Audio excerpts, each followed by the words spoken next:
Alice and I are always looking to be more healthy, and we were just talking about how fasting is one of the best ways to do that, but it's so hard. But the great thing about Prolon is that's not what you're doing. It's not that you're not eating for 5 days. Instead, you're using their science-backed program to convince your body you're fasting. You guys, this 5-day program really is amazing. It comes beautifully packaged and it does all the thinking for you. Each day is its own box. And by following their program, I know I just feel so much better.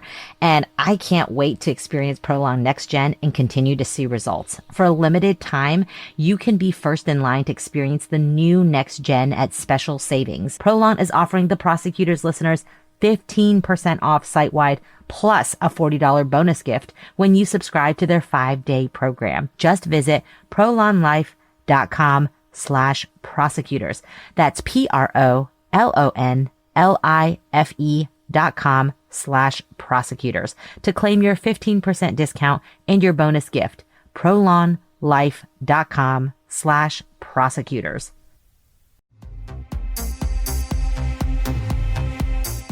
Sometime in the early 80s, REO Speedwagon's airplane made an unannounced, middle-of-the-night landing. This is my friend Kyle MacLachlan, the star of Twin Peaks. And he's telling me about how he discovered a real-life Twin Peaks in rural North Carolina, not far from where he filmed Blue Velvet. What was on the plane was copious amounts of drugs coming in from South America. Supposedly, Pablo Escobar went looking for other spots, quiet, out-of-the-way places to bring in his cocaine. My name is Joshua Davis, and I'm an investigative reporter. Kyle and I talk all the time about the strange things we come across, but nothing was quite as strange as what we found in Varnam Town, North Carolina. There's crooked cops, brother against brother. Everyone's got a story to tell, but does the truth even exist? Welcome to Varnam Town. Varnam Town is available wherever you listen to podcasts.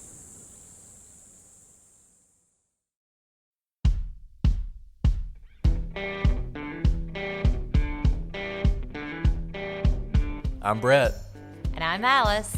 and we are the Prosecutors.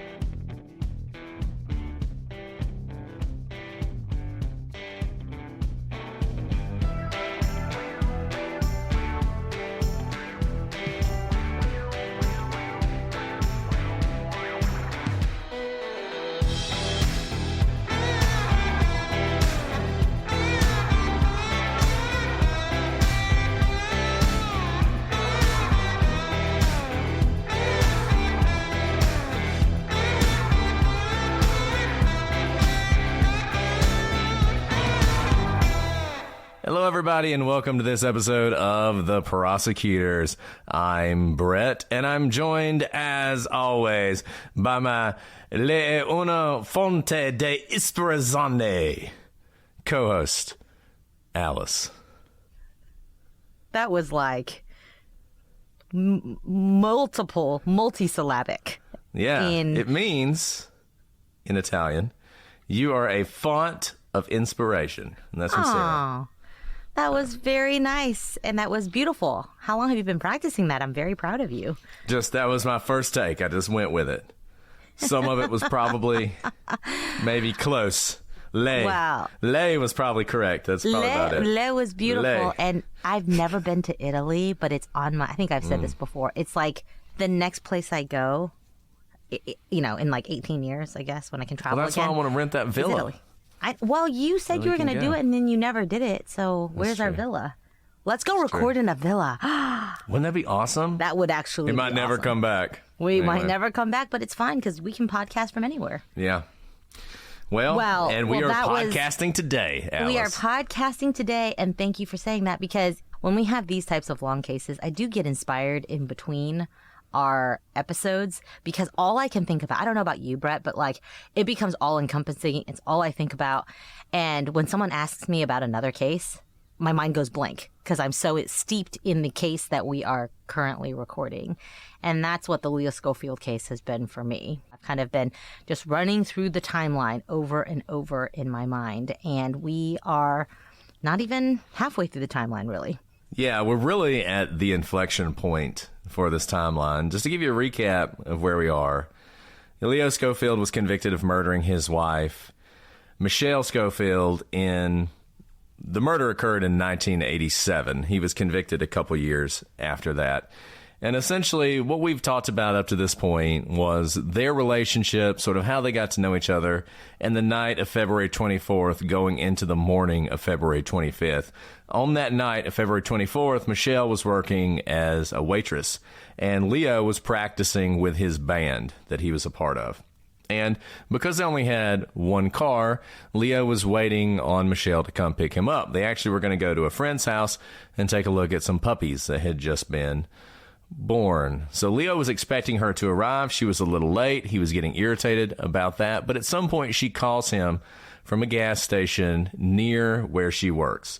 And she says, "Hey, sorry I'm late. I went home. They had puppy, one of the puppies actually, from the same litter, I believe, as they were going to go see. And so I fed the dog, I let the dog out, I cleaned up, and now I'm going to come get you, and we're going to go get something to eat at McDonald's." And so Leo tells his friends, "Hey, Michelle's on her way. She just called me from the gas station. Let's go to where the puppies are. It's a few minute walk away."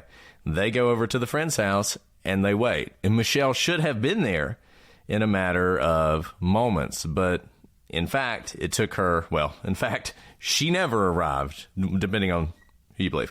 She never arrived. And at some point, Leo becomes very concerned to the point that he is calling the sheriff's office asking whether or not she's been arrested. He's calling hospitals to see whether or not there's been some sort of car wreck. And when he's told that she can't be found, he calls his father. His father comes to pick him up.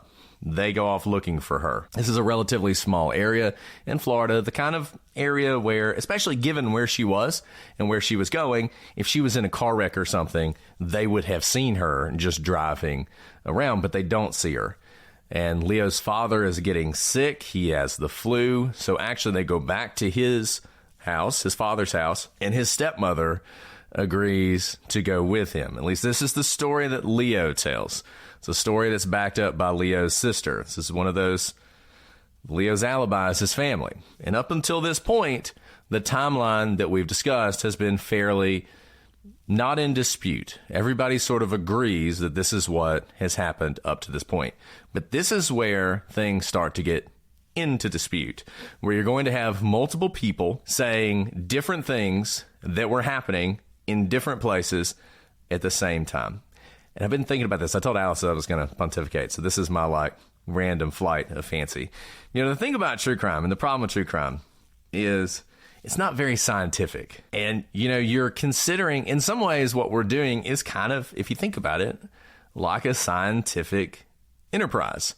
You're collecting evidence, you're collecting data, you're coming up with certain hypotheses, you're applying the evidence you have to those to try and develop some theory that explains what happened, right? But we're really bad at weighing the value of evidence. So in science and in statistics, and I bet Alice knows all about this given her history in fancy math stuff, they have things called sigma values. So when there's a paper written, for instance, that suggests that there's life in Venus, in the clouds of Venus, because they've detected this chemical.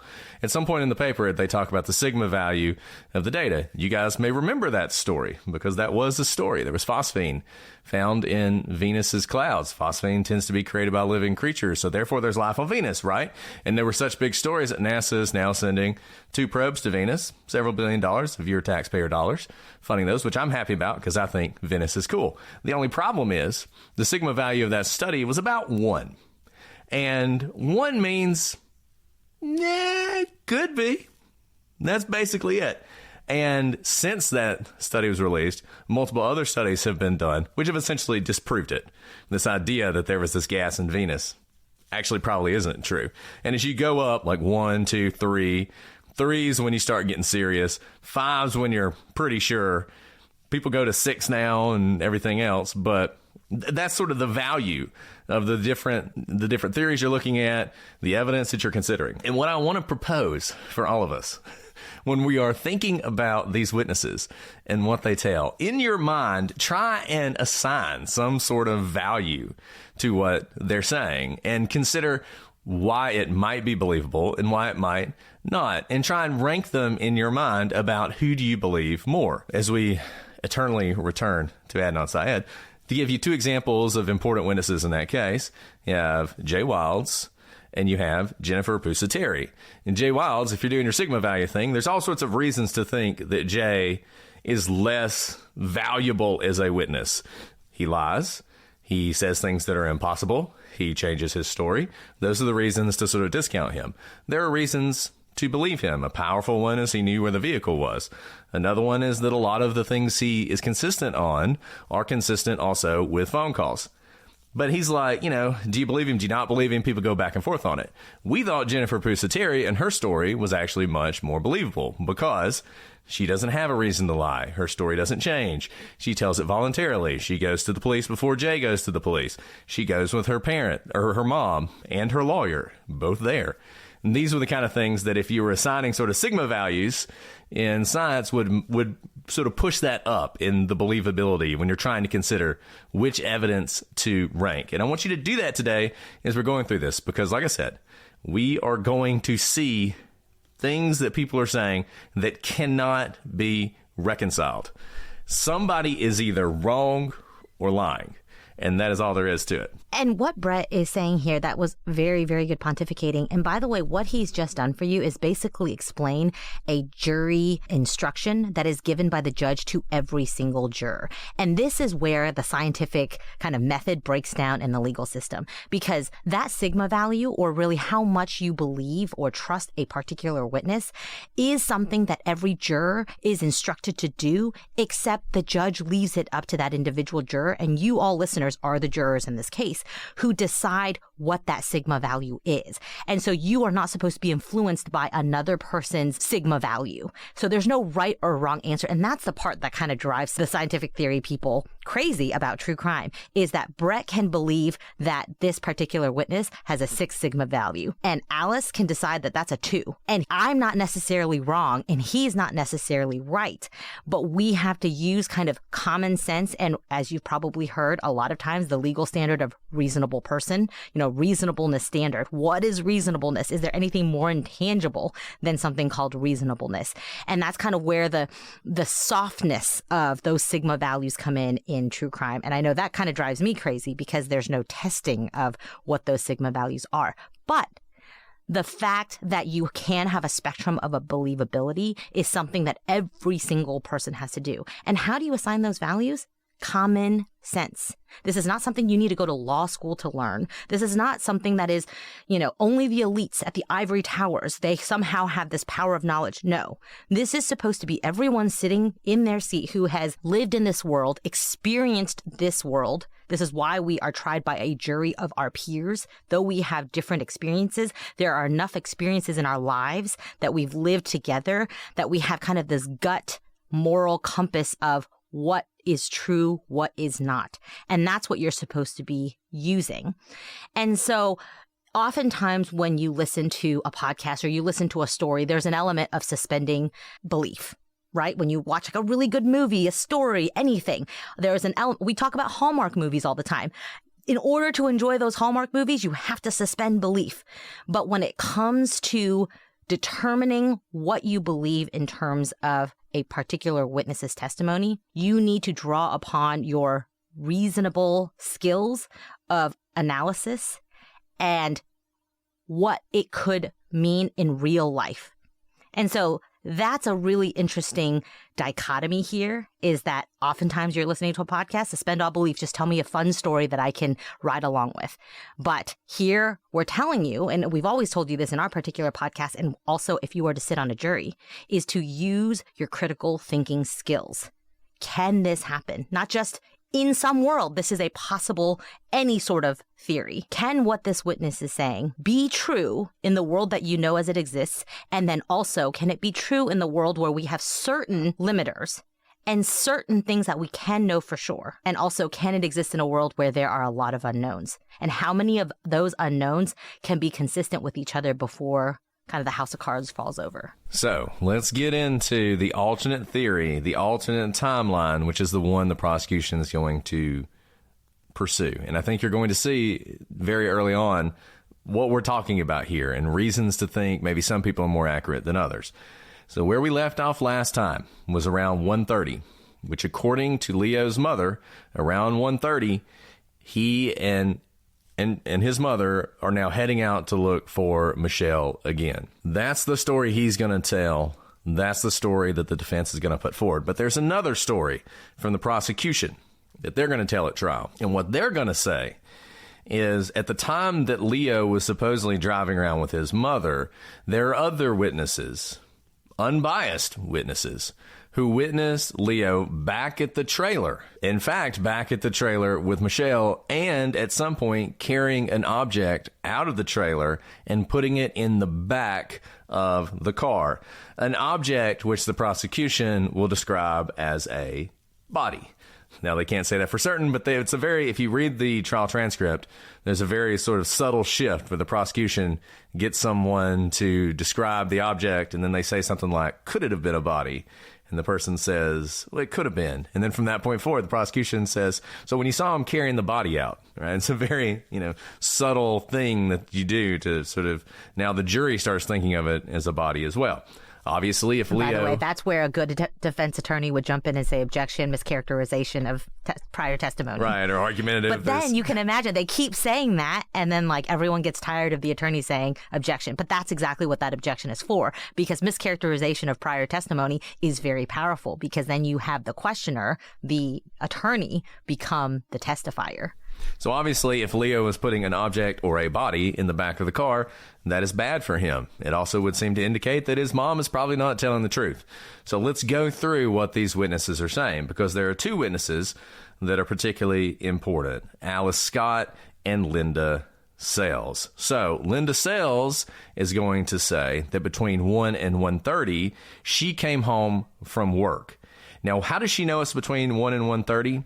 Because that's the time she always comes home from work. And we've talked about this before. When people are trying to identify times, usually it's much better to have someone who says, this is the time this always happens. I hate to keep going back to Ed on Syed, but the track coach says practice starts at 4:00.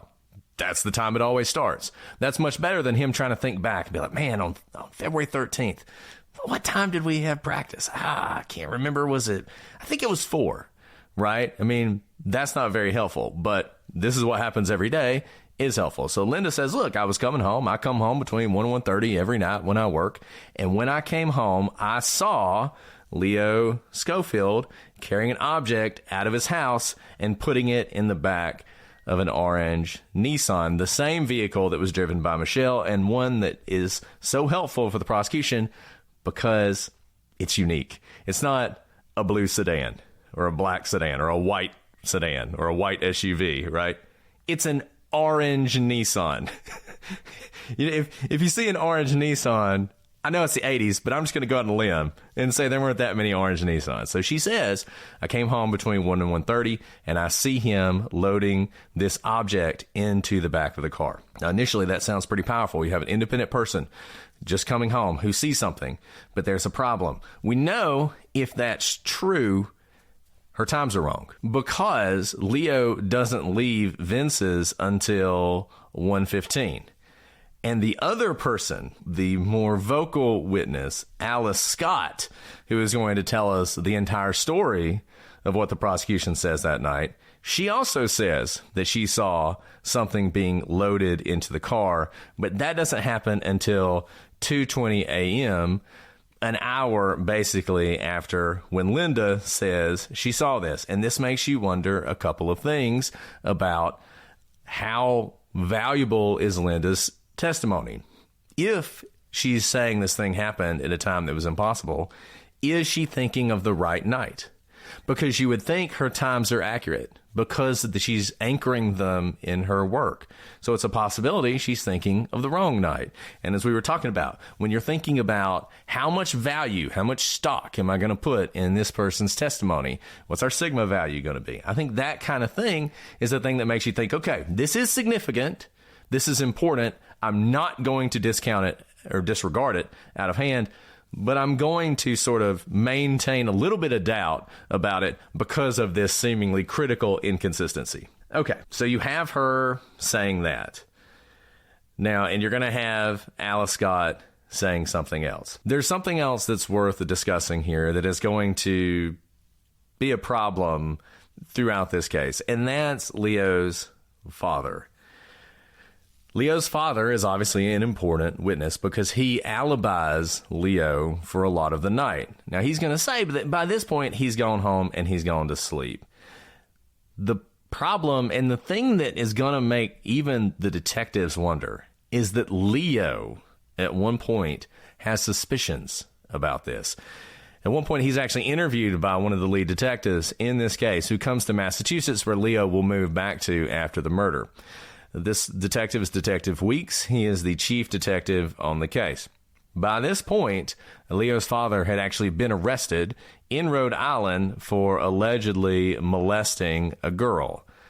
At this point, given that happened and given the murder, Leo now has some doubts. And he actually tells the detectives that he's concerned about where Leo Sr. had been while he and his mom were looking for Michelle.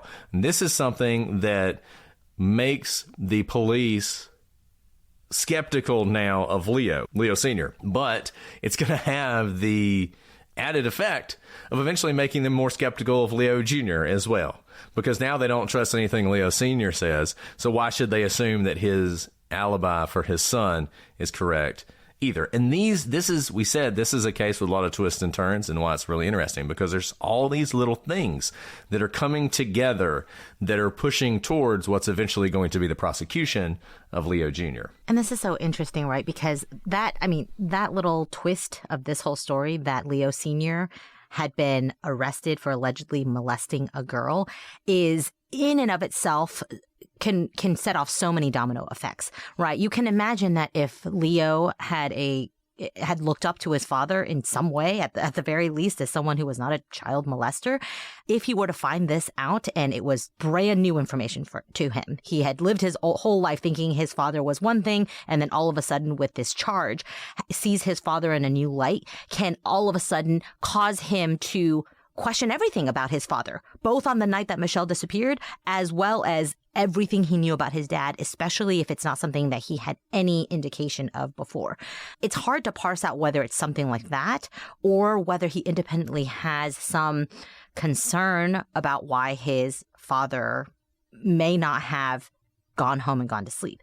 And it may be as simple as what we've said is a fool's errand, trying to put yourself in someone's shoes and think how they would react in a situation. What we know is that there was no way Leo, based on his own testimony, was going to go to sleep that night. Even if he was up all night, even if he was sick, he was going to be up all night because he needed to find Michelle. And that's what he did. He stays up all night and is driving all over town, filing missing persons reports.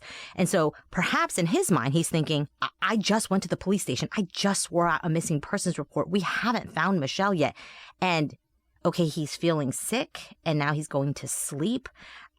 How can anyone act that way in hindsight? Right? And so there's just so many complexities to why he could have had suspicions about his father. And I don't think, having listened to Leo Schofield talk about it, I'm not exactly sure, and he may not know at the time what made him have these suspicions, but from an outsider's perspective, there's a lot going on here. This is very complex interrelationally as well between a father and the son. But what Brett says is correct. The fact that he cast doubt on his own father swirls doubt around both Leo Sr. and Jr. And then conspiracies among the police can start to think, are they working together? Because what have we talked about with conspiracies? Hard to keep them. When you start getting scared, you think the police are closing in. You start pointing fingers at the other people who are in the conspiracy with you because you want them to go down and not you. And that is a very good reason for the police to start thinking, a son pointing finger at a father? That smells very suspect to us. Does this mean they're in cahoots? Exactly. And we wanted to highlight it early because as we continue to go through this timeline, the father will become more and more important, and the suspicions about the father will become more and more important and will continue to drive this case. So, to get back sort of into the timeline, remember, you had Linda Sales, who says between 1 and 1:30, she gets home from work, she sees Leo putting something in the back of the car. That doesn't seem like it is possible. In fact, it's not possible that it happened at that time. And here's another thing. Brett had said when we assign that sigma value, she may get the time right because that's the same time she comes home every day. But remember that other thing we said last episode? When it's something you do every single day, you may get the date wrong really easily because it's something that happens every single day. That when you are asked to think back to a day, a week, a month ago, you're going to go back to your typical patterns of life. And so if she did not remember this specific day, she would think, well, I always come home at 1. But what if that was the one day that she actually came home later? Or this was a completely different day, but because it's the one errant day out of, say, the last 6 months, you're more likely to remember the last 6 months minus a day rather than the one day that was off, especially when you're called attention to a specific day and she's called to remember this night, not the other way around. Not, do you remember there was a strange night? Tell me that date. But the other way around. And our brain begins to want to fill in puzzle pieces. So when you're asked to remember a specific date, you're more likely to fall back on what typically happens. So what Brett said about her coming home every day at 1 o'clock, 1 to 1:30, actually works both ways for her accuracy in testimony. And I'm glad Alice pointed that out because that is the other side of this coin. You've all worked late before. Maybe you don't often work late, but it happens on occasion. Maybe as you're walking out the door, something happens and you have to spend an extra 30 minutes that you wouldn't normally spend. So that could have been what happened here. It could be that Linda isn't wrong. She's wrong about the time that night. She's right about the date, but she forgot that for some reason she got home later. Now we're going to talk more about Linda later and other reasons to think she didn't see this. But nevertheless, for now, let's just go with that. Now we get to 1:30 in the timeline. So remember, we know, and we can feel pretty confident that Leo leaves Vince's at 1:15. At 1:30, a neighbor of Leo and Michelle's, Alice Scott, who we mentioned before, she's going to testify that she actually sees Leo and Michelle arrive at their trailer in their orange car. Alice, like all Alice's, she was kind of a busybody.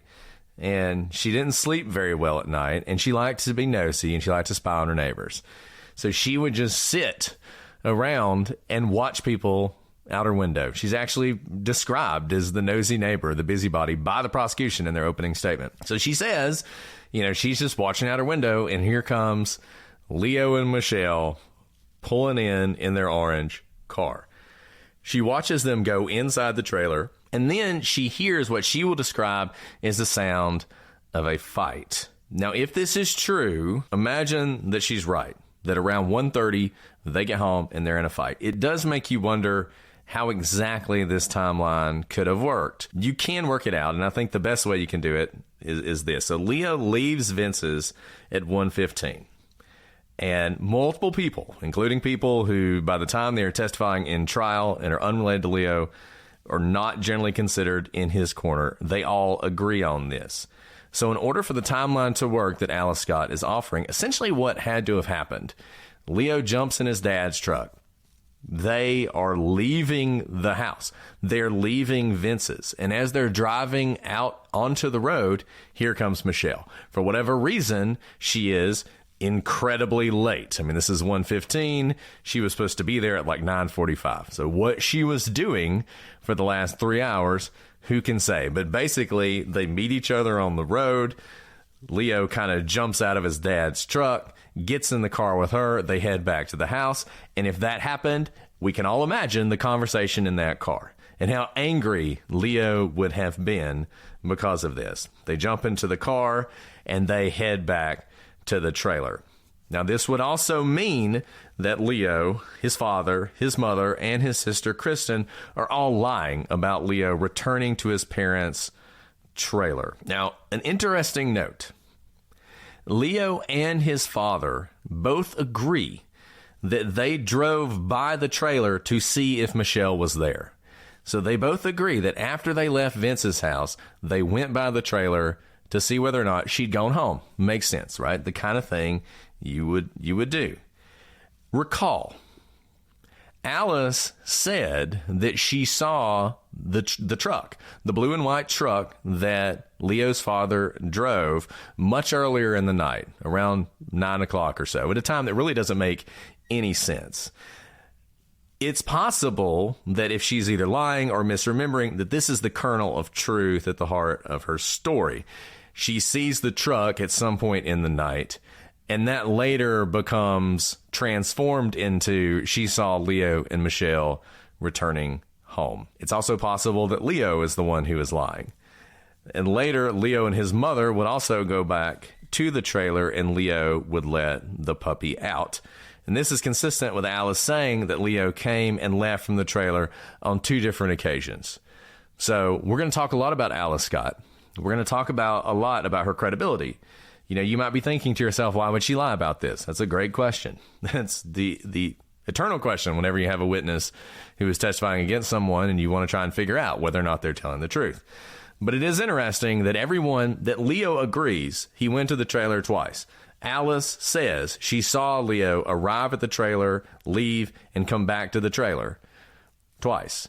The difference is, when Leo's telling the story, he's in the blue and white truck of his father's. When she's telling the story, he's in the orange Nissan that they drove. And here's what's really interesting. Whatever she remembers, it would be an incredibly tight timeline, no matter what it is, because we know one of the few kind of external times that we have is 1:15 that we can verify Leo leaving Vince's house. She's saying it's 1:30. If Linda is remembering correctly, she's also remembering the 1 to 1:30 timeline. So whatever it is, both of these witnesses are purportedly seeing something very interesting. And whatever they see, it's just true that the timeline is very, very tight.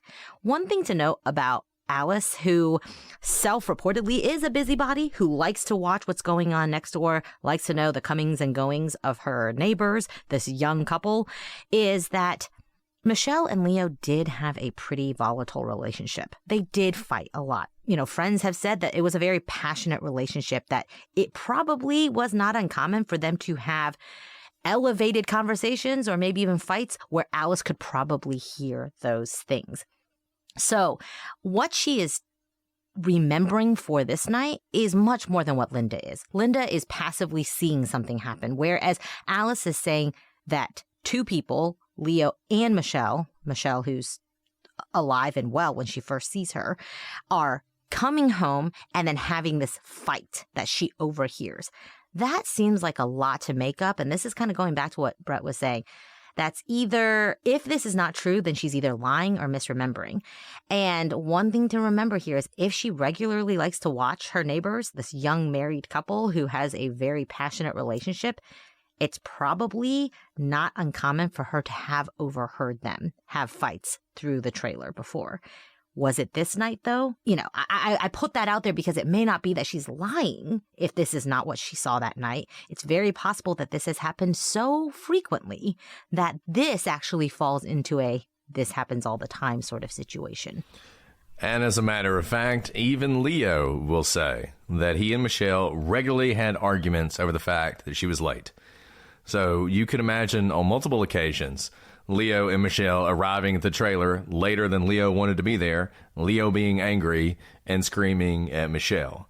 And as the prosecution will demonstrate repeatedly at trial, they did have a volatile relationship, arguably an abusive, pretty clearly an abusive relationship. There's going to be a lot of testimony about that. So there's no question that Alice Scott, who loves to watch, saw on multiple occasions exactly what she's describing. The question is, did she see it that night? And one more thing about her seeing that scene many times, she will have probably almost always seen this scene play out with the orange Nissan and probably not the blue and white van, because you can imagine they're coming home late together in their one car and having this fight late at night. And why is it late at night? Because she was late.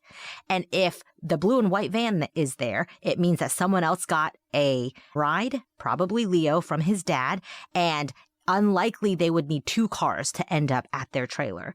And so the fact that she doesn't remember a blue and white truck is very consistent with this scene that she's probably seen play out many times.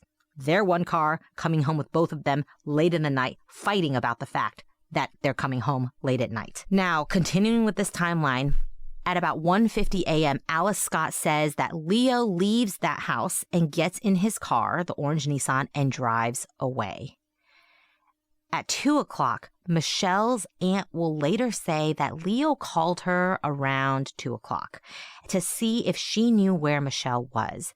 He would have needed to be somewhere to make this call other than the trailer because, remember, they had no phone, no cell phone, no landline, nothing, no way of communicating with the outside world at the trailer. So if indeed he called her at 2, he would have had to have some lead time in order to leave the house, get to a place with a payphone, and call Michelle's aunt.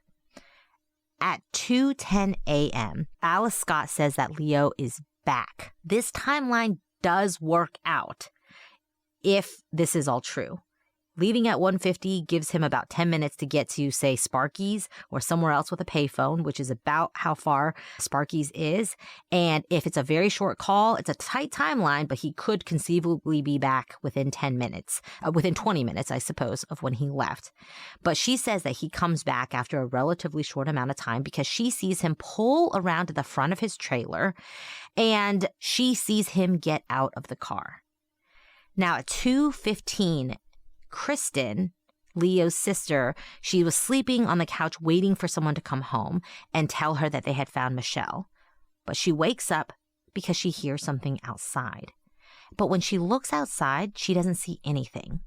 And since she's up already, she goes to her parents' room and she says that she sees her father sleeping, which, if true, is consistent with her father saying he came home around 1:30 and went to bed because he was feeling sick with the flu. At 2:20 a.m., Alice Scott says that she sees Leo leave the house yet again, and he is putting something large wrapped up in a sheet into the back of his car.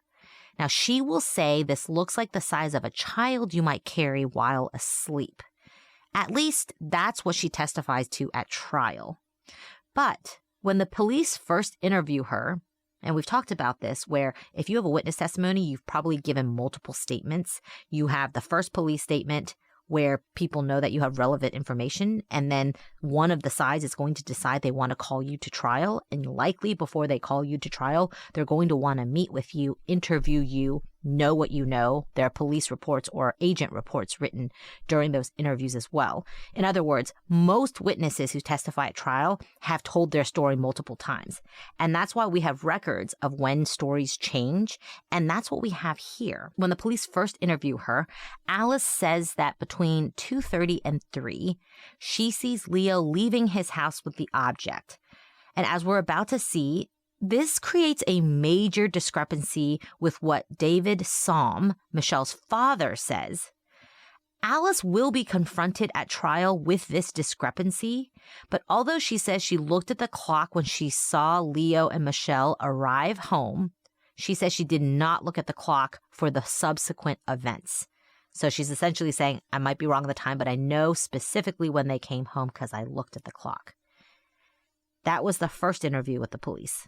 But by trial, Alice Scott's story is that Leo was only in the house for 10 minutes tops, putting the time at 2:20. Of course, we know, and we've said this all throughout this episode and other episodes, times are really hard. For instance, Leo's early morning times seems to be about 45 minutes to an hour off. The times he gives the police tend to be a little bit later than the times that other people mention for him. For instance, he has himself getting to David Salm's house around 3:20 a.m.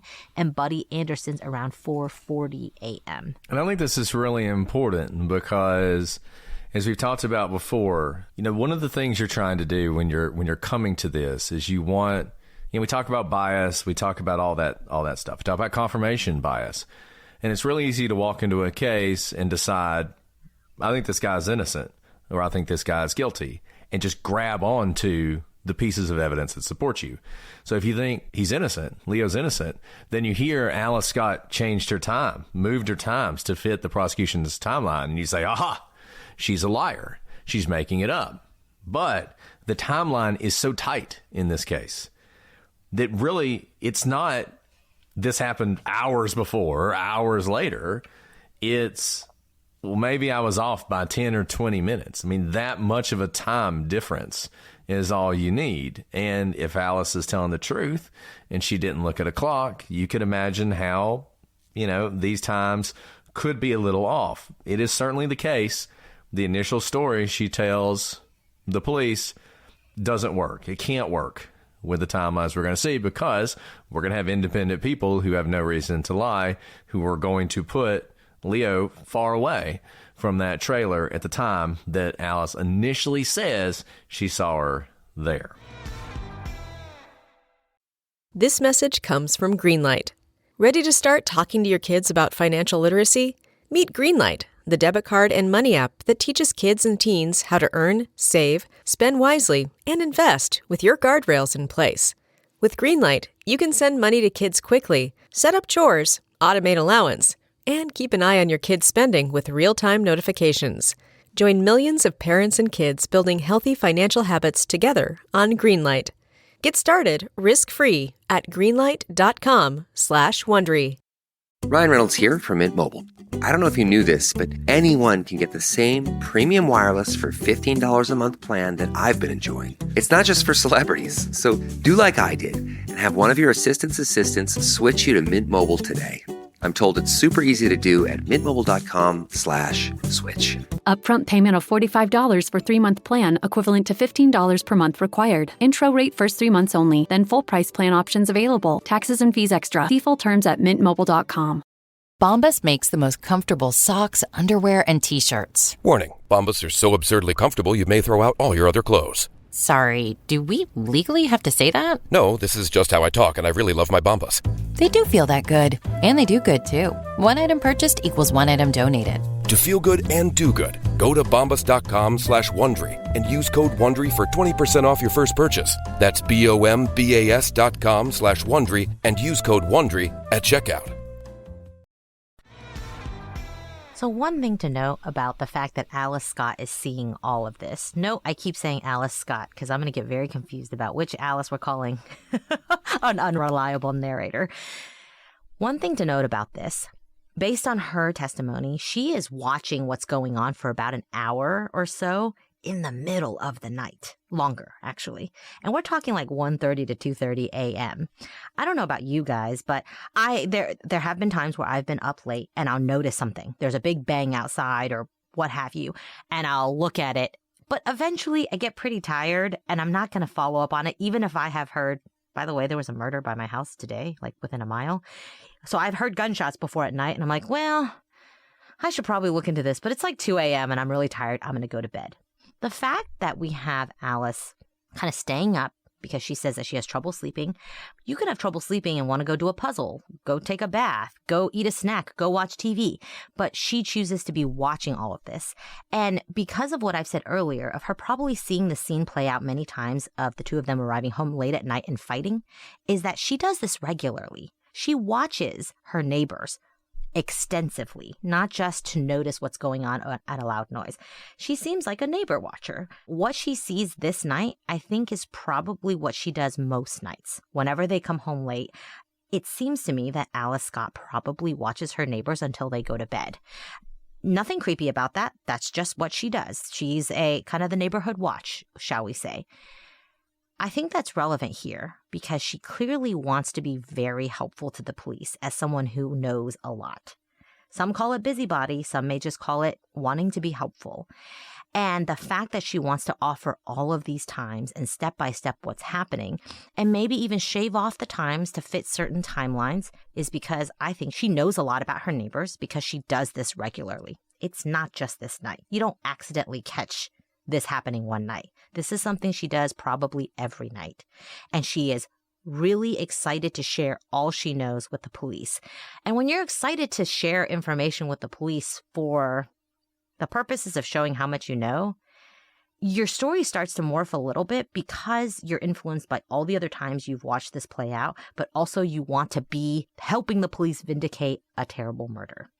And we don't love, as investigators, we do not love eager witnesses because eager witnesses agree with you too much, right? They want to be your yes men. I'll say like, could that have happened? They're always like, yes, absolutely. It could have been a body. Could have been a body. Yep. Couldn't have been a body. And it gets very frustrating talking to those witnesses because I begin to think they just want to be my echo chamber and I actually want their independent recollection. So I didn't interview Alice Scott. I don't know that to be a fact, but having interviewed a lot of witnesses like her, I am viewing her testimony through the lens of someone who really wants to be helpful. And in the process of wanting to be helpful, may actually be providing a lot of information that may not be accurate and is not in fact helpful. I do not like when people are hearing different conflicting testimonies and their first response is, oh, that person must be lying. Because my experience is calling something an outright lie is kind of the last measure that I take. I try to think all the ways in which that witness could be thinking that they're telling some version of the truth and they're not trying to outright lie. And so that's what I'm trying to do with Alice Scott here. And what Brett said right there, wanting to vindicate a victim, especially maybe a victim that you may see yourself in many years earlier, right? Young woman who got married at age 17, is just about 18 at this time, is young, full of life, whereas Alice Scott is, living by herself in a trailer with probably not a lot going on in her social life, which is why she watches her neighbors a lot. And she sees this kind of abusive, loud, passionate relationship play out day in and day out. And she probably has a little bit of a soap opera of what their lives are like in her mind, even before this murder happens. And the fact that this murder then happens and all of a sudden she may be a key witness in all of it, this has been something that's been playing in her head for quite some time, and thus the eagerness of wanting to come in with helpful information. And look, I don't know exactly where we're going to come out on Alice Scott, but some of you, as we said before, one of the questions you always ask yourself is, why would someone lie about this? And one thing I will say, don't underestimate how much some people want to help get justice for a victim. I think this happens to police officers who plant evidence sometimes. I think sometimes people decide based on everything else and based on their past experience that they know what happened, that he was abusive, he beat her, this was going to happen eventually. He was always going to kill that girl, right? Like that kind of thinking, and really wanting to help get justice for her and being willing to shade the truth or maybe even lie if you think the lie is in pursuit of some greater truth. I'm not saying that's what is happening here, getting a little bit ahead of ourselves, but just when you're thinking through possibilities, that is the kind of thing that does sometimes happen. Alice Scott can come off really bad when you're hearing what she has to say. Certainly a busybody, but this is where I say don't suspend your reality and kind of zoom out. Why is this person watching her neighbors at 1:30 to 2:30 at night? At some point, don't you get tired or even bored of what's going on? And in kind of personal experience, I would say it's because she does this regularly. This is what she does for sport. And I don't think it's weird. I think a lot of people like to watch their neighbors, especially if they are engaged in fights, and whether physical or verbal. And it's sometimes better than watching TV. But that does begin to shade what she may remember, because if this is something she does regularly, and we also know that Leo and Michelle fight regularly, then what actually happened this night becomes a lot more questionable. I don't know if y'all can see that map I just put on the stage. I'm going to try and get a bigger version of it so you can see just how close all this stuff is. Like all of this is happening in a very, very close to each other. And you can see sort of where Alice Scott is versus the Schofields and where sort of these various things are that's happening if you're watching on YouTube. I mean, I guess actually, if you're watching live with us and the patrons. So sorry, all those of you who aren't. The map is available on the website. Join Patreon. So moving forward. So we talked a lot about Alice Scott. We talked a lot about times. Now, give me 1 second, everyone. I'm going to try and get y'all a bigger map. Got some technical advice from people. Once again, all the podcast people know how to do various things. Now I'm about to, I think that's as big as we get on there, but I've got a bigger one. Just give me 2 seconds. I just got to get it saved. Why? We're talking about Alice Scott over here. Well, okay, I'm saying all this because Alice Scott can come off really bad when you're hearing what she has to say. Certainly a busybody, but this is where I say don't suspend your reality and kind of zoom out. Why is this person watching her neighbors at 1:30 to 2:30 at night? At some point, don't you get tired or even bored of what's going on? And in kind of personal experience, I would say it's because she does this regularly. This is what she does for sport. And I don't think it's weird. I think a lot of people like to watch their neighbors, especially if they are engaged in fights, and whether physical or verbal. And it's sometimes better than watching TV. But that does begin to shade what she may remember, because if this is something she does regularly, and we also know that Leo and Michelle fight regularly, then what actually happened this night becomes a lot more questionable. So, going back, let's use Alice Scott's own timeline to sort of work through this. So she says that around 2:10, Leo comes back. At around 2:20, he leaves. As we said, she has to push that back to 2:20 from her initial statement, which was 2:30 to 3. Why is that? Because at 2:30, Leo is going to show up at Michelle's father's house, David Somm. At this point, he is driving the truck. He's got the blue and white truck that belongs to his father. And Leo tells him that Michelle is missing. Now, the prosecution will later state that by this point, Michelle has been murdered. Leo has murdered her, and that he is trying to build his alibi by being seen by various people afterwards and to be seen as searching for her. So by 2:30, Leo is going to say that he and his mother are continuing to search for her for the remainder of the night. Either way, as we said, this event does create a problem for the timeline. So Alice, she has now moved it up to where Leo is leaving at 2:20 in the orange car. And she's doing this because he needs to have left by 2:20 to get to David Somm's house by 2:30. The problem is when he shows up at David Somm's house, he's in the truck, which means not only does he have to get from the trailer to David's house, he has to switch cars before he does it. So that is adding, even though, as you can see, if you're watching the video from the map, it's not terribly far away from where the trailer is. Nevertheless, he is going to have to make this switch before he can show up at David's house. And also, like, kind of begs the question, why? You know, why would you change cars, especially when we will, spoiler alert, we are going to find the orange Nissan later. And if he has Michelle in the back of the car or other evidence he wants to dispose of, that's not a lot of time to both switch a car, dispose of whatever you need to, plant the car somewhere else, and then still stick with the timeline. And another thing that's important, even though this area is relatively small and everybody's pretty close, his parents' house is the opposite direction of David Somm's house. And really what you're having to build in your mind here is that this is a family affair, whether it's the entire family or whether it is Leo Sr., which is going to be the prosecution's theory, that Leo Sr. is helping. He's helping do this. You would have to imagine he drives the orange car up to his parents' house, leaves the car there, presumably, if Alice Scott's right, with Michelle's body in the back of the car, jumps in the truck, drives all the way down to David's house, and does it in about 10 minutes. It's funny, if you listen to Bone Valley, we've talked about that a lot, and if you read stuff on the internet, if you spend time on Reddit, for instance, you will see people say that Leo never went to David's house, and that is based on a letter that was written by Michelle's older brother to the parole board that says that Leo's lying about this, that this never happened. The problem with that, his older brother is 100% wrong. He's just wrong about it. I don't know where he got that, but he's wrong about it. How do I know that?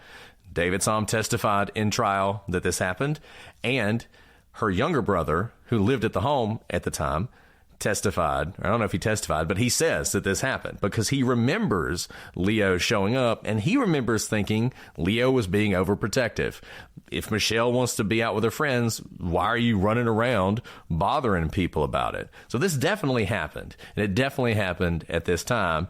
And if Leo was using this to create an alibi, he did a pretty good job, because this is a difficult moment in the timeline to deal with if Leo is guilty. So, and it gets even weirder. So at around 2:45, really between 2:45 and 3:15, Leo and his mother, who were in the truck. So 15 minutes. So you can imagine he shows up at David's house around 2:30. He talks to him for some period of time. At some point, if he's telling the truth, his mother, I guess, is in the truck.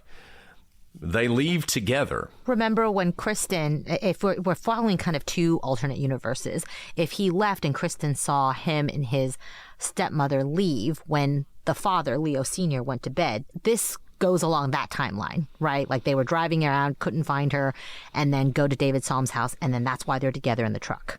So between 2:45 and 3:15, Leo and his mother find a couple cops who are hanging out. And they actually approach these police officers. Both police officers will testify at trial.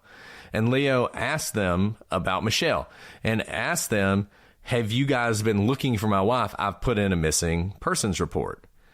Now they tell him, we don't know what you're talking about. We don't have anything on your wife, which irritates Leo because he's like, what are you talking about? Hours ago, I called in and filed a missing persons report.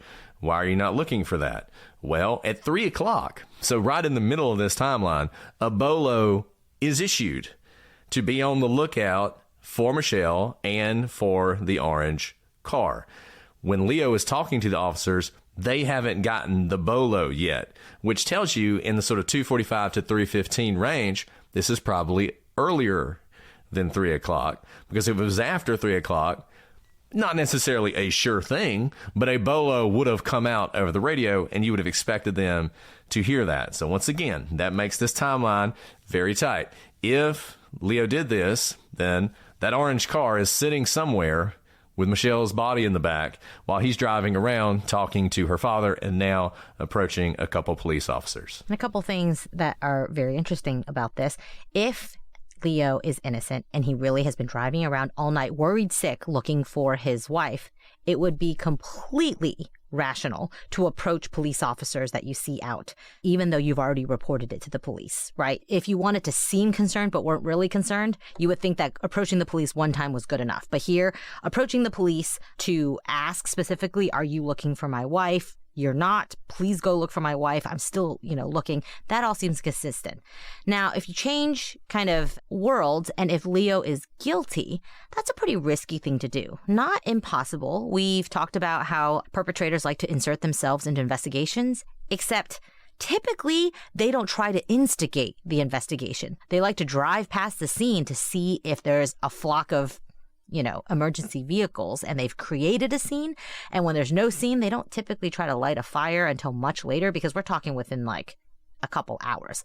If nothing had happened, if someone had set a fire to a house and they kept driving by seeing if the fire department had showed up and they weren't there and they kept, trying to see if something had happened, after a long time, they might try to call in a tip to a hotline, but probably not be the ones to approach the fire department and say, hey, have you checked out the fire down the road? Because guess who becomes suspect number one? So again, not impossible that you would approach two police officers if you're guilty or just murdered someone. But this is a very tight timeline where he may not even have had time to dispose of the body and gotten rid of evidence before he was to have approached the police, which is, I agree with you, likely before 3 o'clock. So we're going to finish up this part of the timeline and then go ahead and wrap up for now and then come back to the timeline later. So 2:45, 3:15-ish, Leo's talking to the police. At 3:15, around 3:15, Kristen, once again, who's sort of in and out of sleep, waiting to hear what happened to Michelle,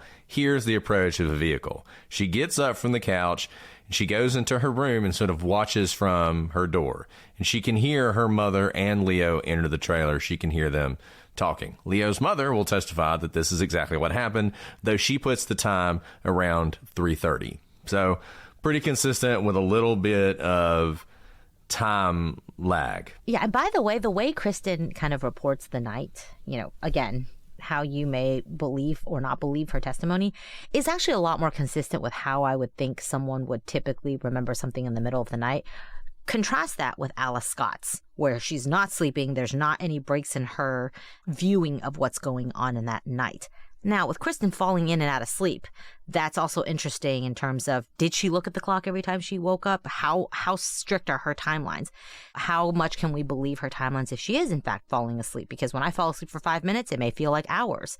But because of what's happening, it may very well be that she's looking at the clock every single time because she is worried about her sister-in-law and trying to see if she's been found. Up until this point, a lot of the things we've talked about in the timeline seem positive for Leo. We're going to leave you with a big one that doesn't. And that's that between 3 and 4, two individuals who are the LaFoons, a husband and wife, who we're going to talk about a lot, they're going to testify that they see a truck matching Leo's dad, that same blue and white truck, and an orange sedan matching the car parked near where Michelle's body will eventually be found. This is what they'll testify to at trial. Obviously pretty powerful. Couple problems. One is initially the LaFoons were actually interviewed by the police. They didn't mention this. In their initial interview with the police, they said, we didn't see anything. They live pretty close to Leo, I think, as well. About a year and a half later, they will have a meeting with the prosecution where they will tell this story that they witnessed this scene.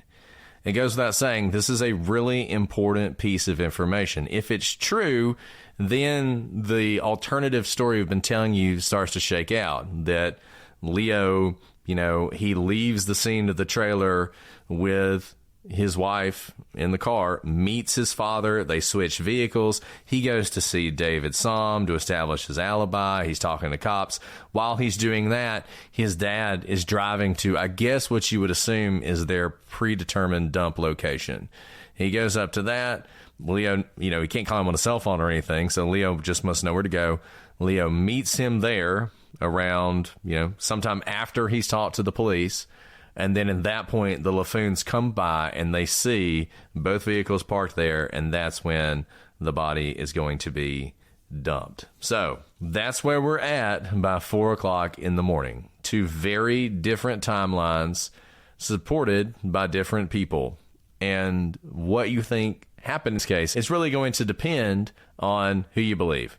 We're going to spend a lot of time on that. Don't worry. And in the next episode, we're going to continue this timeline and we're going to continue to talk about things that happened throughout the night and in the days that followed, including, critically, the finding of the body and the highly unusual circumstances in which it was found. Circumstances that would stick with the police and the prosecution in this case in such a way that they never really could let go of the idea that Leo and his father are involved in this case. Whew, we got through like 2 hours of the timeline.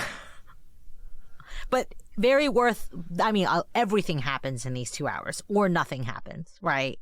So this is a very important couple hours of the timeline. And it is so fascinating as this is developing how there are two essentially alternate universes. Maybe all along my crazy alternate universe is coming into play here, that there are these two stories. Now, some of you may be thinking, how could it be that all of these testimonies are falling into one of two stories? Because they're pretty different stories, but you could imagine that these testimonies can be telling 10 different stories. Why these two? Doesn't that say something? That maybe one camp of people are lying and the other camp of people are telling the true story? Remember confirmation bias. As you begin to build timelines or try to build your case or hear about what's happening, because this is a small town, people begin to hear what other people remember or hear. You bet your bottom dollar that these people are talking to their friends and neighbors. Did you hear about that horrendous murder? Here's what I saw that night. People actually begin to have confirmation bias into which story or timeline. Oh, something happened at 3 a.m. I remember something happened at 3 a.m. So it doesn't surprise me at all that these kind of testimonies are falling into two camps rather than just a smattering of things, because everyone's really paying attention to the investigation. Everyone wants, this horrendous situation to be brought to justice. But unfortunately, this is going back to that echo chamber of a witness, is the longer an investigation goes on and the more attention it may get and the more people talk, the worse quality actually a lot of times your witness testimony can be, because people begin to take shape in their minds of what they remember and what it may fall into. Our brains are always trying to make sense of the chaos around our worlds, and that includes our memories, trying to fit it into something that makes sense. So this case, like every case that has an innocence component to it, there are going to be suggestions of corruption on the part of the police and prosecution. And as you know, we are very skeptical of those. I will say this. There's not that many claims of corruption on the part of the police in this case. There aren't really suggestions that the police are doing a lot of things they shouldn't do. You cannot say that of the prosecutor in this case. There are several things the prosecutor is accused of doing at various times in this case that we're going to talk a lot about that are questionable and make you wonder. And the reason that's important is if the prosecutor allowed tunnel vision or whatever you want to call it to take over, then you got to wonder about that meeting with the LaFoons a year and a half later when, if they were going to prosecute Leo, they really needed something to happen. They really needed to have a blockbuster witness who could take it one more step. You know, we talked a lot about Alice and various other people, but this piece of evidence really kind of brings it all together. It's this piece of evidence that allows you to believe, yeah, maybe he did it after all. We're going to talk a lot about it, obviously, as we continue with this case. But for now, I think we should answer questions. If Alice is up for it. Alice, are you up for answering questions? I'm up for it, especially because we got your equipment to work today, past the hour. I know, it's great. Yeah, we should answer questions all night. It's awesome. So when you were talking about sigma values, all I could think about were like coefficients, you know. So what Brett was saying, I used to, you know, write code and number crunching, and your coefficient was the effect that that particular factor had on the output or the conclusion you were reaching. And I remember like my life lived in decimal points because it would be like 0.00001 would be the difference that would completely screw up your coefficient game. So the fact that we're talking about 1, 2, 3, 4, 5, 6 sigmas, way easier. And, you know, I've heard, and you can correct me if I'm wrong about this, but just to give people an example that I think we all know about, polls. So when you hear a poll in an election, those usually have like a 3 sigma value. And so you see the margin of error when they talk about margin of error in polls. You know, that's around sort of your 3 sigma value thing is my understanding. So polls are not always correct, as we all know. A lot of times they're wrong. A lot of times they're pretty accurate. So, you know, that's just an example sort of how that works. I'm not much of a statistician myself, but I dabble in lots of different things. You dabble in the numbers. You dabble in Vegas. So I haven't gone through with you guys my like ultimate math question. I'm not going to do it today, but one day we'll talk about my ultimate math question. I think I've figured out a fact that destroys math, but we'll talk about it later. Instead, we're going to answer this question from Shannon Leah. This is a great question. I love this question. What is the best meal you've ever... I got to think about this one. Okay. You know what this is making me think of? How you guys, yeah, I'm talking about you in the gallery who tricked me into watching a horror movie and did not tell me it was a horror movie. What's it called? The Menu? I wasn't even there for it. Yeah, I missed y'all. it. I was sick. You weren't even there. Literally what people said was, Alice, it's not a horror movie. It's a comedy. It is not a comedy. There was way too much killing for there to be a comedy. There's, you guys, only for you, but I did not walk away. I didn't watch all of it. My eyes were closed for a lot of it. But I'm sorry. That's what I'm thinking about is The Menu as a horror movie for any of you out there who do not watch horror. It is not a comedy, not even close, not a Christmas movie either. Anyways, my rant is over. Greatest meal. I think I've told this story before, so it's one of my 2 meals. Have I told you my sushi story? No, you have not. I'm sorry. When you go 4 years, you start... I think I have, actually, but I'm just going to tell it again because it is what it is. Wait. Go for it. Do you know your answer? I know my answer, but I'm very interested in... Oh, go for it. No, you go story. first. Okay, so I can't ever remember whether we were... My wife will get mad at me for this because I can't even remember whether we were in Frankfurt or Hamburg. Can't even remember whether it was a Frankfurter or a hamburger. But we were in one of those German cities, and we accidentally were staying in the red light district, which is kind of funny. But because we didn't know. So we show up, we're in the red light district. It's kind of interesting. And so we're looking around for a restaurant to eat at, and there's a restaurant right next door. So we're like, okay, well, let's just go to the next door restaurant. That way we'll we'll see less. So we go to this restaurant, just innocuous, ordinary restaurant in the middle of Germany. No, there are no Michelin stars here or anything. We get there and we take a seat and they say, they go through their menu with us, stupid Americans, and they tell us their special, which is a ribeye steak. So we get a bottle of wine, I get the ribeye steak, and my wife gets something else. The steak comes, and it is impossible for me to describe to you how good that steak was. It was transcendently amazing. It was the most incredible steak I'd ever had. So we decided, and we never did this. The only time we did this, I've talked to y'all about this, some of y'all about this before. We did this trip around the world. We're in Germany at this point. The only time we ate at the same place twice was the next night we ate there again. And this time we both got the ribeye steak.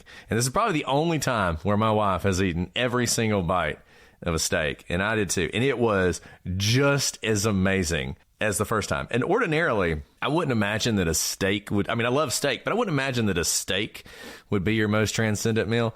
But it was so incredible. I cannot explain to you. Can you tell us about it? What was it? Was it medium rare? Was it rare? It was medium rare. Was it crisp on the outside? Perfect. Like, what it was perfect in every way. It was crisp. It was medium rare. It was perfectly marbled. It came with this like onion, blue cheese, mushroom thing. What cut was it?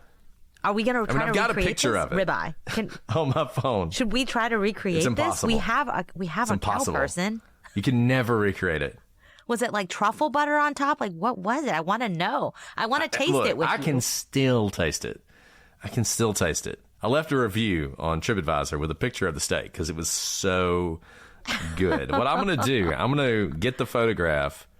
You're going to link your TripAdvisor. And the name of the restaurant. review. And if you guys are in Hamburg/Frankfurt, I think it was Hamburg, you guys can go check out, if it's still even there, that restaurant. And like I said, it was the special. So I don't even know. We didn't even know if they were going to have it the next night. We actually showed up and we said, do you still have the special? And they did. And then we wanted the wine too, because the wine was really good, but the waiter wasn't there. So they called the waiter and he remembered us and remembered the wine he gave us. So we ended up having the wine. It was amazing. And it was just as good the second night. It was absolutely just as good the second night. Because that is a real testament to how good it is, that you can have the memory of it and have the expectations and it still lives up to it. And I'll give you one other, I love food. I could talk about food and meals. Really, the highlights of my life are these moments where I had these amazing meals. The second, a close second, was the first time I ever went to France, went to Paris, and we went to a place called Josephine's. And what I did not know is that Josephine's in Paris is famous for its foie gras terrine. And so I ordered that. I'd had foie gras before, but not really. But I was in Paris, so I wanted to have it. So I don't know if you've ever had foie gras terrine, but it basically looks like, it shows up, it looks like a bread loaf that's been sliced. So it's like you got a slice of foie gras, and it has like a frosting on it, but the frosting is duck fat and salt, and then you just get like a loaf of bread. And oh my goodness. That I can still, my wife and I went back a couple of years ago, went to the same place and got it. And I can still taste it. It was so good. And so those are my two, the terrine of foie gras at Josephine's in Paris. And then this random place that had a steak in Hamburg, Germany. But I'll get you the name later. Amazing. That sounds amazing. I'm now really hungry. And those are such like subtle flexes about all your world travels, Brett, making the rest of us feel bad. I will say the night markets in Taiwan, if you've never been, have some of the best street food you'll ever, like, it's impossible to recreate because it's like recycled oil that they probably fry everything in for the last 20 years. It's probably not healthy, but it's amazing. So if you're ever in really any Asian city, there's going to be night markets that are not the red light district, that are just for food and probably knock off luxury bags. But you need to go eat like the bowls of noodle soup, and everyone, basically has metal chairs attached to the back of their pants that they can just sit down at any point and eat a bowl of noodle soup. But that's not my favorite meal. That is just like anytime I go back to an Asian country, I have to go. You stay up all night because the best times to eat are like between the hours of 12 and 3 a.m. With that said, so this was also because the company was so great. But I know I've told the story before, but it's worth it because it was such a good restaurant. And it's a restaurant that is attainable for many of you because we have a lot of fans in Texas. Not everyone can go to Hamburg or Frankfurt or France to get their, world-class meal. But I was in Houston and I like sushi fine, but I went to Uchi, there's multiple Uchis in Texas. I think there's one in Austin, there's one in Houston, but this was the Houston one that I went to. And it was like a celebration night. So we went with friends and we were going to get everything on the menu, which was the way to do it. And so these bowls were coming out. I mean, it was like the movie The Menu. This is why that movie really hit deep, but like a stone bowl with steam coming out of it. And like they would light it on fire as you're supposed to consume it within 20 seconds to have like the perfect flavor come out. And it was just, we were there for maybe 4 hours and it was an incredible night of culinary delight. Every single, there was seaweed that was burned to a crisp that was perfect and melted on your mouth. And while it was melting, you were supposed to put like a dollop of ice cream on your mouth. And we each had a server who like put you in the exact order of when these flavors were supposed to merge in your mouth at one time. And literally the waiter would like close my mouth for me at certain times so that like it would all melt together. And I can't even recreate it because we told them to just blow our minds and they did. But what happened that night was we were just like on cloud nine. It was so incredible. There were at least 40 different flavors happening. I don't even know what's happening. All these flavors I can't even recreate for you. There was octopus, there was squid, there was all the things. And at the very end of the night, we are so happy. There's nothing we can recreate at home, clearly. But our friend asked the waiter, who's been with us all night. He is like our tour guide through this culinary journey. And our friend says, "Hey, what is this soy sauce that you guys have made? Have you made it? Is it like you grew your own soybeans and you're like, washing them in the back and just creating this like cold pressed organic soy sauce?" And he's like, "Let me ask." And let me preface this with, before that, we had this ginger sauce that we had asked him, and he came back and told us like where the ginger had come from. It was shipped over actually from Japan, and it had been flash frozen so that it, came here perfectly at peak ripeness. And then he had crushed it that morning, and they only make the ginger sauce within like 45 minutes of it being served. And then after 45 minutes, they scrap it and then make a new batch. So we had this long conversation about the ginger sauce. So we asked about the soy sauce, and I was like, soy sauce? Yeah, like I eat soy sauce all the time. If I can know how to make this amazing soy sauce, maybe I can recreate this sometime. And the waiter came back and he was like, "I found out about the soy sauce. It's Kikkoman," which, if you don't know what Kikkoman is, it's like you can find it at any grocery store. It is not flown over, flash frozen from Japan. It is absolutely probably the, like mass brand of soy sauce. Anyways. And then we just burst out laughing because it was like everything was perfect about that night. And to end it on Kikkoman was just the best. So my wife in the interim has texted me the name of the restaurant. So it was in Hamburg and it's called Restaurant Freudenhaus St. Pauli. So there you go. If you're in Hamburg, Restaurant Freudenhaus St. Pauli. Tell them I sent you and that the steak was amazing. Maybe they'll send you a ribeye in the mail. I'm just going to briefly tell my sushi story because the first time I had sushi is on the list of my, like when I go through my like 10 greatest meals. And you the like first sushi time, a lot now I because love I've eaten sushi with you a lot. But I'm from middle of nowhere, Alabama. We had a Chinese restaurant and a Mexican restaurant. That was the extent of my culinary adventures growing up. Like I remember going to Olive Garden and thinking it was the most amazing restaurant in the world. So I never had sushi. I remember the first time I had Thai food. It was literally in New York City. I was there for the Harvard Admitted Students Weekend because they had it in New York City. And I had Thai food for the first time because I'd never had Thai food all through college. Never had it. Anyways, so while I was in college, when I was a junior in college, I spent a semester at Georgetown in D.C. And had no money or anything, but it was part of this program that frankly had a lot of rich people in it. And there was one guy who we became friends with who was half Japanese and was wealthy and very nice guy, great guy. Anyways, he wants to take us to sushi. So he takes us to a place called Sushiko in Georgetown. Some of you will probably have heard of it. And we go there, and it was kind of like you were describing. Like, he ordered everything because we didn't know what we were doing. And I just remember thinking, I can't believe I'm about to eat raw fish. I hope I don't just throw up all over the place.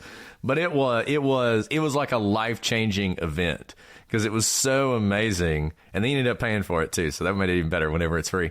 It was so amazing.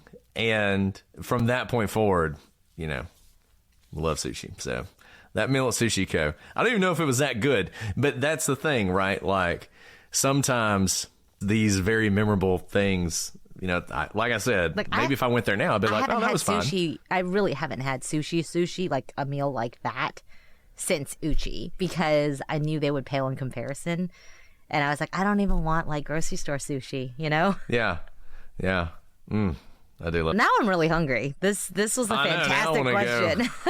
They had to hop on a plane to Hamburg. Houston. By the way, some of my best meals ever have all been in Houston. There are some phenomenal restaurants in Houston. Some incredibly just genius chefs who all do the whole foraging in the forest, which I didn't even know there were forests in Houston, and whip up some magical thing each night that's different where you can't recreate it night to night. That's why when you said you went back and got a ribeye the second night, that's really special because I've had those experiences and I'll be like, what is this? And they're like, we've literally made 5 and there are no more.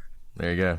At about, 6:30 on New Year's, I thought I might be going to Houston, and then at 6:45, I was like, "Oh, never mind. I guess I'm staying home." So this year, if I had gone, were you coming to find me? I would have. No, I wasn't coming to find you. Why? But if I had gone, I would have gotten your sushi. But okay, plans change. Plans do sometimes change. Things happen you can't control. This is now after the fact, but I was in Houston for Christmas. I did not go to Uchi because I was with my offspring, and they would have ruined the experience for sure. Yeah. Well, we should go to Houston sometimes. I love Houston. Houston was my home for a while. Apparently, our investigators have found my review. Yeah, I'm absolutely going to go read it. I'm curious to know what it says. Someone already posted it in It's the been so gallery. long since I read it. That's hilarious. Oh my gosh, I love it. Well, look, we spent so much time on that question. I think we only have time for one today. Yeah, great I think question. So.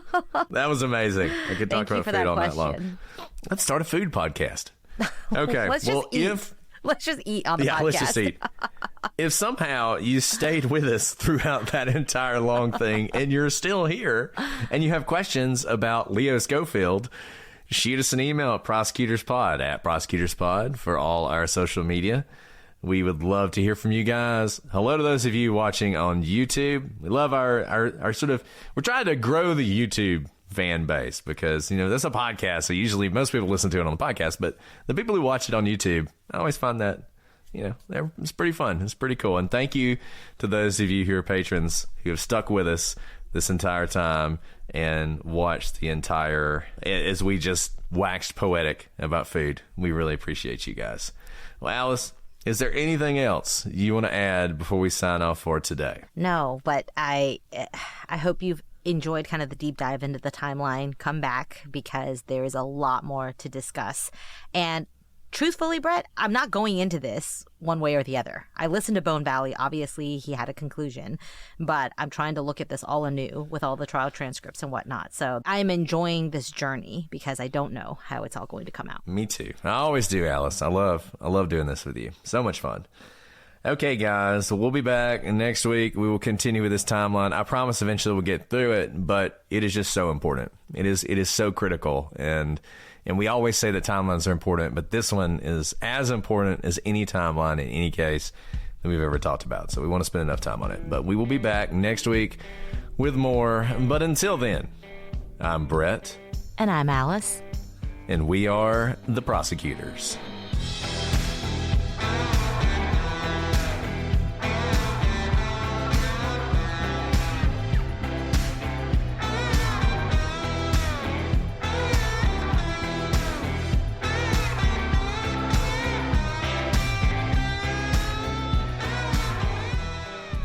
hungry. Good job, So Alice. I just made another order from our cow person, which is why I asked you about the ribeye, because I am perfecting my steak. That is great. It is so good. No, I am perfecting so my good. steak, but they were trying to clear out their freezers for like new cows, and so I like bought all the steak that was available. She messaged me and she was like, "Did you mean to buy all the steak?" And I was like, "I did.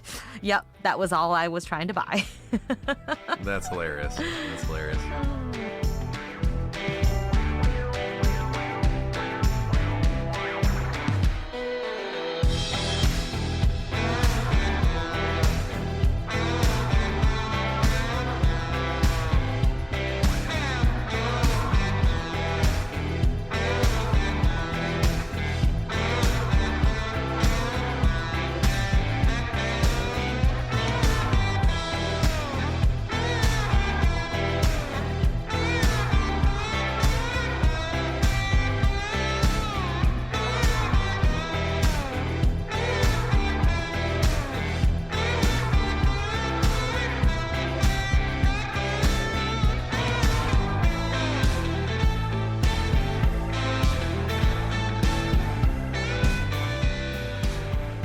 Because the boss has invited all of us to his home All right, a because couple hours away. Well, what I was going to say is we're going to do a polar plunge on Saturday morning. Oh, wow. And go eat. Really? Yes. You should come if you want an excuse, because you might be incapacitated after the polar See, plunge. my wife, she saw that and was like, "What kind of crazy person would do Us. this?" And I guess now we know the answer. We are the crazy Now people we who are know doing the the polar answer. plunge.